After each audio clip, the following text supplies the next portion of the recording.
Yeah, I think I got to get players. That's why I have to visit with him a little. But a lot of people believe 13 is a very unlucky number. This year, 2013, has proven to be very lucky for the Cardinals. First, a Sugar Bowl win versus the Gators started off 2013. And just within the last week, we all traveled to Atlanta to watch our men's basketball team go win a national championship. I returned to Louisville late that Monday night, came into work, got practice started on Tuesday, and we all traveled down to New Orleans to watch our women compete for a national championship team against a good Connecticut team. From lacrosse to swimming to baseball to softball, all the programs here have continued to rise. Congratulations to both Rick Pitino and Jeff Walsh for the record-setting seasons. They, too, are proving 13 is just the right number for the Cardinals. Tom Jurich has proven he can build a winner here at Louisville. A Cardinal athletic family we're very proud of. We're still basking in the glow of accomplishments for our hardwood, but today we start talking about the turf. I think Vince Lombardi said it the best. The difference between a successful person and others is not a lack of strength, not a lack of knowledge, but rather a lack of will. With 19 starters back, we certainly have shown not the lack of will at spring practice. Our football team knows what is ahead of them, and they will continue to get better. They have continued to get better in the spring. Offensively, we return a lot, starting with the quarterback position. Teddy just continues to get better and better. Now, with the backups, Gardner and Nelson, we have a ways to go. You have two quarterbacks that have not taken a snap. And the only time they've really taken a snap is in spring. Never been in front of a game at all. Never been in front of a large crowd at all. So we're expecting tomorrow to put them in front of that crowd and just see how they react. At the running back position, it's so pleasant to see Brown come back. You know, Dominique has really ran the ball very well. Is a very physical runner, and he's shown it in the spring. And Radcliffe has battled an injury, but it's good to see where Radcliffe had come back. And the thing about Rad, you're looking at two different backs. You know, Dominique's is a big back, the big back that you really love, run behind his pads. Radcliffe is a smaller version of Dominique, but just don't have that power. You know, Corbin Lamb is nursing an injury. Sonoris Perry is also an injury. But we have a fullback in Sharp who's played a lot this spring and has gotten a lot of good work in for us. The wide receiver position is probably going to be the strength of our football team. If you look at what we have coming back at wide receiver, you get Parker back, you get Copeland back, you get Eli Rogers, Jared Davis, Kai, and then with the addition of Robert Clark has made that group really, really solid. Milton is nursing an injury right now, but we were able to get a look at 7 good players. And the thing you look at Parker is just, you know, with the size and how well he plays and his speed is so deceiving, but just how he competes. And Copeland is a guy that can just run past people, a big play receiver. So if you look at that position, it's probably the strength of our position is that wide receiver. Then at tight end, you know, you look at what we did last season. We took B.J. Butler and Harrington and moved them late to the tight end position. They're actually found a home there because they're going to stay there at tight end. And then you look at getting Gerald Christian, Hubble, taking Zeke Pike. But now, you know, you think about last season, we didn't have enough. I think we had Nord, we had Hubble, and we had Chris White. We had 3 tight ends. Now we have 7, and 7 that look very well. And we want to run the football, so you have guys, you know, you can take Jalen, you can move him around. You could take Gerald Christian, you can move him around. But we're really solid. We really have gotten a really good, solid addition with Gerald Christian, and with Jalen playing a year. You know, getting him some game time in now, springtime in because of the games, and with also B.J. Butler. But B.J. got a little, I think maybe a week ago, got an injury there with his ankle, but he'll be back. We're not worrying about that. And then the offensive line, you lose a really good player in Mario. You lose a really good player in Cup. And now you have Brown coming back. You have Miller. You have Jake Smith. You know, the guys that really got to come on for us now is Jordier. Mack needs to come on. Garcia needs to come on. But if we want to run the football, we know this. The game has to be won up front. And those guys have got – our offensive line has got – they've gotten bigger. They've gotten stronger. Now it's all about just the game speed and just the knowledge of the game. And that's what, you know, you got to find – last year Mario and Cup was the anchor. Cup was the anchor there. We got to find us an anchor at the offensive line position. Defensively, you lose one starter. You lose Bouchel from a year ago. And with our defense on the front this year, we have a lot of guys that are injured. I think about that list of guys. You have Phelan, you have Mount, you have Marcus Smith, you have Big Brooks, and you have Rankin. There's 6 players there that all played for us last season that are injured. But this spring, Brandon Dunn has had a chance to get better. Malden, I don't know if there's a player on our team that goes harder than him. You can tell my man to slow down. He don't know what slow means. He just continues to go hard. The Bose is a player that's gotten bigger and has been able, with the weight he's put on, has been able to carry that weight very well for us. D'Angelo Brown, Pedro is a young player that's gotten a lot of work for us. Dawson and Middleton, we took Dawson, moved him from backer to move him down. I think Dawson is up to 265 right now. So we moved him from backer to an outside linebacker position for us. And then you look at our linebackers. I don't know. We're expecting a lot out of Preston Brown. I think that Preston now has matured a lot. Preston is a starter. He's been a starter for 3 years, and I just expect him now to become the leader of that defense. Because you always want your Mike Backer to be the leader because of who he is and just how, the reason why he needs to be the leader, because he's the most vocal. So you want your most vocal player to be the leader of your defense. Now with Burgess, Keith Brown, Durant, Deion Rogers, you look at Burgess, Keith Brown shared the starting role last season. Durant played a lot for us, but that's another. You talk about strengths of your team. That's another strength of your team there when you look on the defensive side of the ball. And then you look at the DBs, T. Floyd, Reeve. We're moving Gaines back from wide receiver to defensive back. Drew Johnson, the safety position. Probably you have the 2 best safeties in this conference, without a doubt, when you look at Akeem Smith and Pryor. And I told Pryor and I told Akeem both, just like with Preston, expect to be the leaders of this defense. You guys have played a lot of football now, so it's time for you to step up now with Holloman and Houchins. Getting a chance here this spring to get a lot of work in. And then our kicking game, you get Wallace back, you get Nakatani back, you get Ryan Johnson, you get Appleby, you get your deep snapper back and Grant Donovan. So we're returning a lot. A lot's going to be said about this football team. The thing this team needs to do is it's still all about work for us. And I tell them all the time, you're going to go against probably the best quarterback in the country defensively. So let's make sure that defensively we get better, because he's going to make us better. In our offense, they're going against a really good defense. So it's all about us competing against ourselves and us not getting full of ourselves. And we had to become a consistent football team. And that's what you try to get this spring, just consistently each day that we would make sure that we go out to work and we're just not punching the clock, where we're just going through the motions. It's all about getting better. And that's the only way. Is if we stay humble and stay hungry, then it's no telling what this team can go. But we had to stay hungry and stay humble before that to ever happen. Charlie, you mentioned the momentum of the athletic program. You had a phenomenal crowd for the Sugar Bowl. What do you expect tomorrow? Well, you expect the same crowd, because if you look at it, you have the Sugar Bowl crowd, and then we go down to Lexington. It was just a sea of red in Lexington. Then you go to Indianapolis, and you see the same falling. And then you go to Atlanta, you see the same falling. To New Orleans with the women, but the fans are so excited. And because when you win, you get winners, and people want to follow you, and that's what's happening with the momentum of this program, because our fans are unbelievable. And just to see the turnout, I was sitting there in Indianapolis, and I was like looking around, and I said, this would be a perfect place for us to come and play a football game. Look at all our fans down there now. Just imagine we came here and play a football game. We'll pack this place in. You mentioned 13 is an exciting year. Have you talked to your team about 13 victories? I haven't talked to him about that. That's a good point. Look at Rick. Rick is on it now. But I haven't talked to him about that. That's a good point there.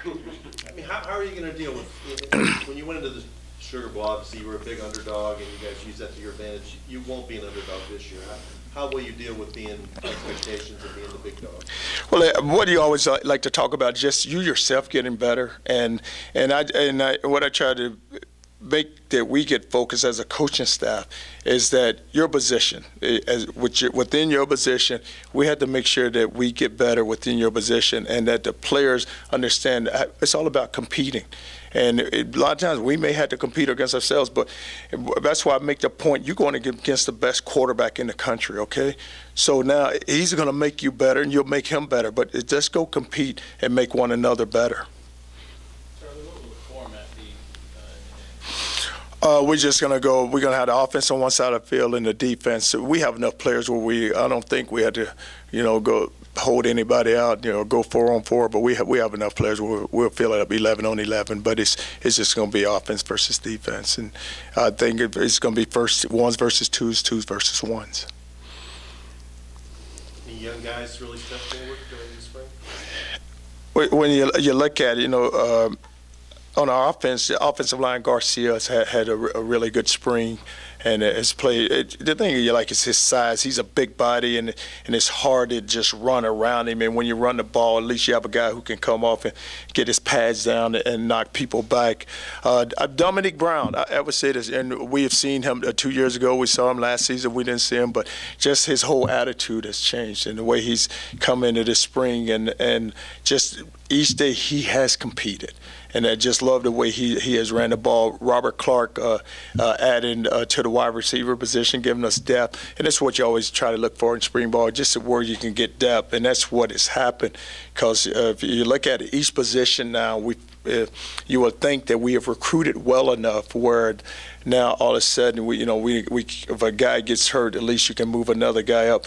Because with our defensive line being as beat up as they have been, we still can go out there. There's Brandon Dunn, there's Malden, there's the Bose, and there's D'Angelo Brown. You got 4 solid players where you can line up and still go practice and compete at practice where where it's not an advantage for the offense or the defense, where you still got guys who can go compete. You mentioned the lack of experience behind Teddy. How much will you let Teddy show his stuff a little, and maybe how much do you see those guys gain life experience? They're going to have a pretty good crowd. Well, you're going to have a good crowd, but still we're going to let Teddy go out and play some and then put those other 2 guys in there and just see how they react with the crowd. Because you're right, they haven't taken a snap or anything. It's going to be interesting. But we have to find us a backup. That's going to be crucial. But, you're just hoping that nothing happens to that one. But if it does, you got to get your backup. So knock on that wood. I'm sorry. With Teddy in bubble wrap or what? Oh, no, they know it's happening. Don't even get near him. Defense, if the defense breaks, get away from him. Just run past it. Don't even get near him. I tell him at practice, it's anybody you can hit out here, but don't hit him. Don't even touch him. What are the differences in Teddy that you see, even from where he's short, obviously he's more healthy than he was, our offensive line coach made a point yesterday, and during the season, I said to our team, we sitting there meeting, I said, you guys, what position on this football team cannot have a mistake at all? What position on this football team? And all of them said quarterback. And I said, so why is it a quarterback? Why can't your position? Because he said, well, Coach, he always has the ball. I said, no, because the way he prepared every week because he knows his mistakes. Everybody sees them. So what Borbs did yesterday was he brought Teddy into his offensive line meeting room. So he put a pass scale, and he said, okay, Teddy, let's go through. Just go through a play and tell me what these guys do. He said, field 1 does this, field 2 does this, boundary run does this, boundary 2 does this. Okay, if it's press coverage, then it went boom, and then he went back through it. But he said the way he spit it out, he sounded just like Watson spitting it out to him. And said then when he left the room, all his players looked at him and said, wow, he knows all of that. But he was making a point that, okay, you the offensive guard, why don't you know what the tackle do? And just don't say, okay, I'm block man on. No. What's your technique? Okay, I want everything involved, technique, fundamental. Everything I tell you, I want you to spit it back to me the way Teddy just spit it out.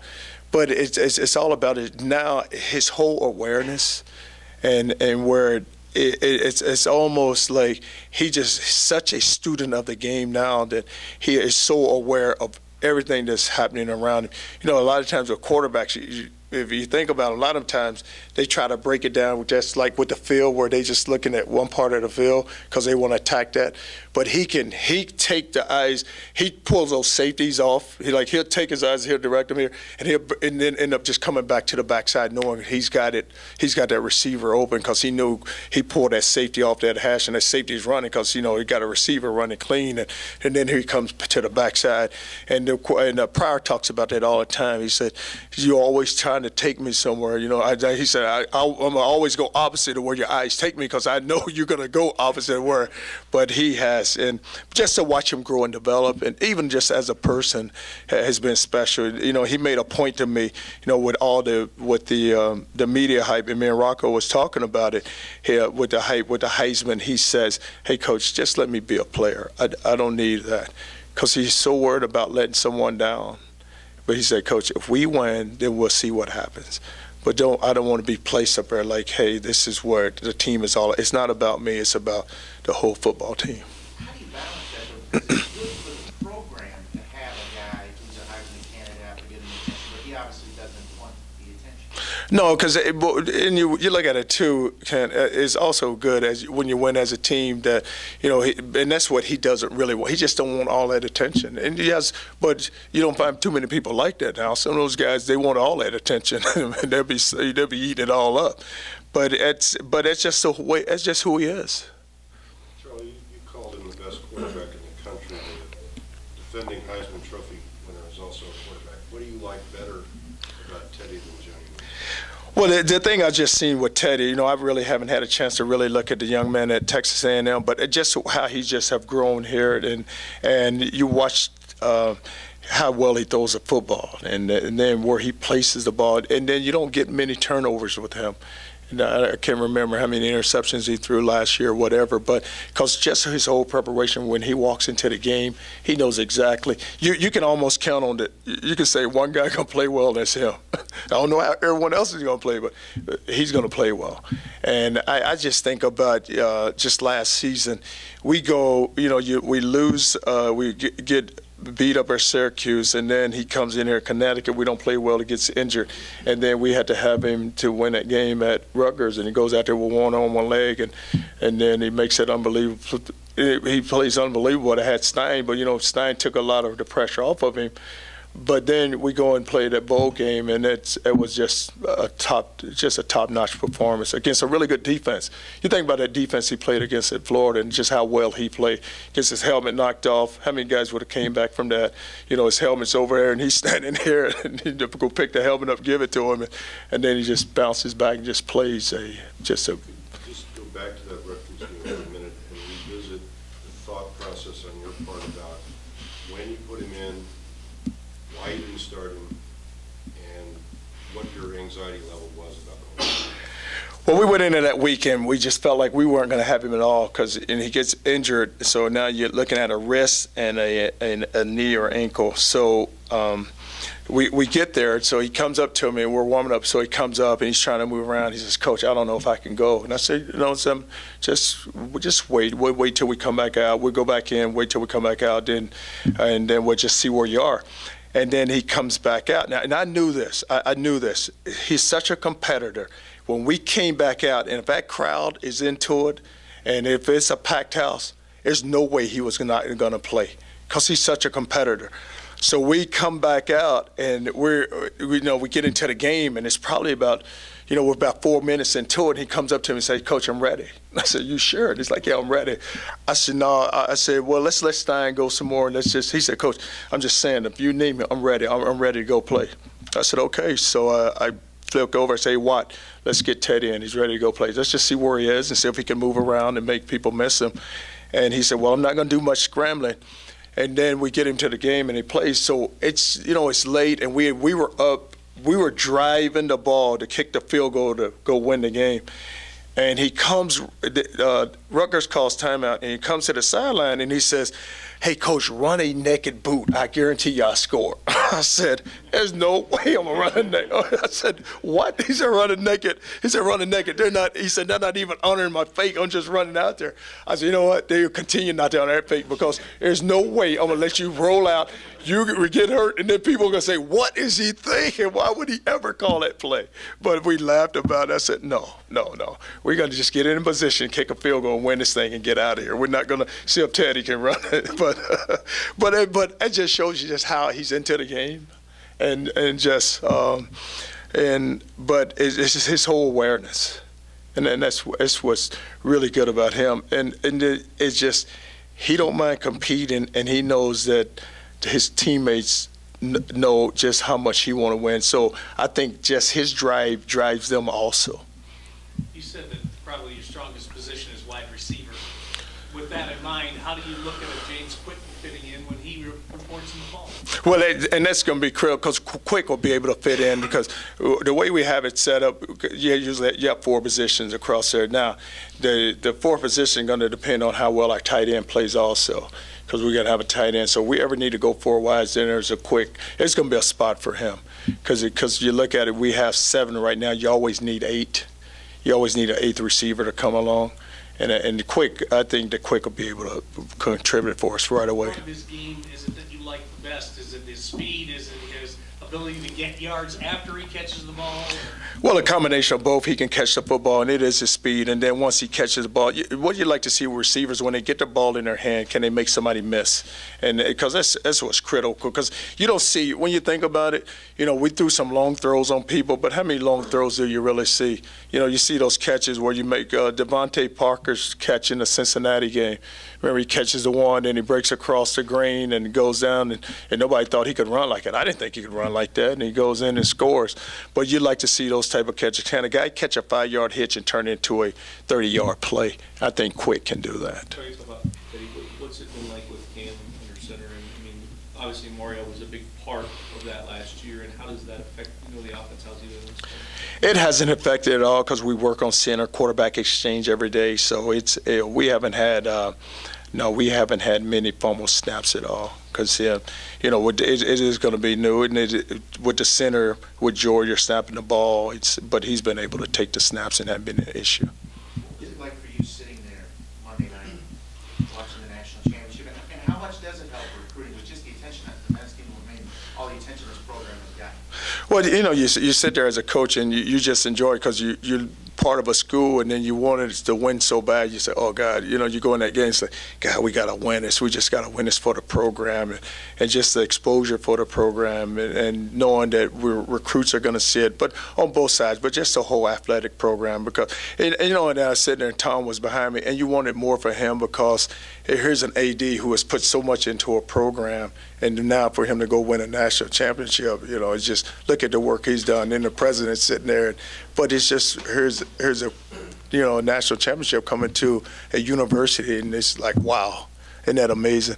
Someone always told me, said you never, you go and win it the night before, but it never hits you till the next day. Then you start thinking, hey, last night we won. It's like we won that thing last night. We won the national championship. But it was great, and I was just because you think about it, because coaches, you look at athletic directors, and a lot of times they don't get the credit that they deserve. But Coach Pitino did an unbelievable job of coaching. You look at that stretch today. What did they win? How many in a row did they win? 16 in a row. They get beaten. He said we won't lose another game, and they didn't lose another game. Won 16 in a row. But then you look at the athletic director and just for all programs what he's put together. What a ride. To go, you think about it, 2 national championships, to go play for it. You win one, and then you get to the final game in the other one.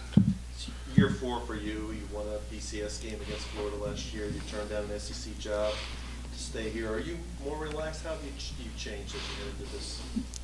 Oh, I think I've gotten more relaxed, but I just don't want to ever get complacent and feel like that we have arrived, because I know we still have some large steps to still make, and we have a ways to go, because now when you recruit, it's all about recruiting for the ACC now. So, you're looking at now, you're going to walk in there against Miami, you're going to walk in there against Florida State, Clemson, North Carolina. So it's all about recruiting, because you're going to step into that conference next year. So, guys, we have to be ready to go compete. compete when we step into that conference. But it is, and, you know, I don't think as a coach you ever relax because you're always worried about something. You know, something's always on your mind. When you're driving around and you go past one of those billboards that you're on with the trophy, do you still get a reaction to that? Do you look at it? Do you think about it? What's the thought? You know, so I was talking to Coach Holtz, and he said, hey, you better enjoy it. And a lot of times, you know, as a coach, you like to always forget it because you always think about next season, what's going to happen. But you look up there and you say, you know what, in year 3, we won the Sugar Bowl. How did that ever happen? Well, we never thought that. You know, Rocco told me the first year you just need to win at least 2 games. Second year, win 4. He said just win 2, win 4, and win 6. And then your 4th year, you got to win more. And I was thinking about that. And I was like, wow, we won too fast. No, but